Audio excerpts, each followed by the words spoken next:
भगवान केवल भाव के भूखे हैं। जो भी भक्त भगवान को भाव से पुकारता है, भगवान उनके घर दौड़े चले आते हैं। जिस प्रकार विदुर जी ने भगवान को भाव से पुकारा तो भगवान उनके घर पहुंच गए और उनके घर साग खाया। भगवान कभी भी किसी की वस्तु को नहीं देखते, भगवान केवल भक्तों के भाव को देखते हैं। भावना में भाव नहीं तो भावना बेकार है, और भावना में भाव है तो भव से बेड़ा पार है। नीम करोली बाबा का एक अमेरिकन भक्त था जो अमेरिका में रहा करता था, लेकिन बाबा के दर्शन के लिए भारत में कैंची धाम आया करता था। एक बार उसकी माँ अमेरिका में बीमार पड़ गई। सभी डॉक्टरों ने जवाब दे दिया कि अब वह नहीं बच पाएगी। भक्त उदास हो गया और रोने लगा और बाबा को याद करने लगा। बाबा, आप मेरी माँ को बचा लो।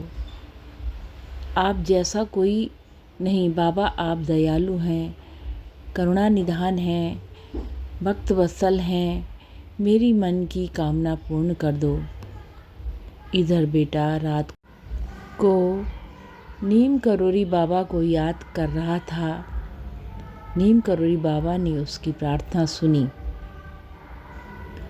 और स्वप्न में उसकी माँ के पास जाकर उसके सर पर हाथ फेरा और कहा, तुझे कुछ नहीं हुआ है। ऐसा सुनकर उसकी माँ की नींद खुल गई और नींद खुलते ही उसके शरीर का सारा दर्द ठीक हो गया। धीरे धीरे वो ठीक होने लगी।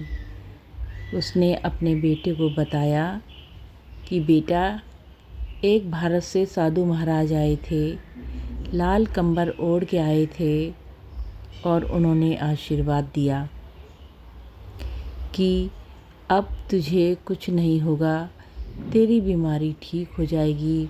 और उसके बाद वो ठीक होने लगी। सभी डॉक्टर हैरान हो गए कि ऐसा कैसे हो गया। तो उसने कहा, मेरे बाबा नीम करोली महाराज की कृपा है ये सब।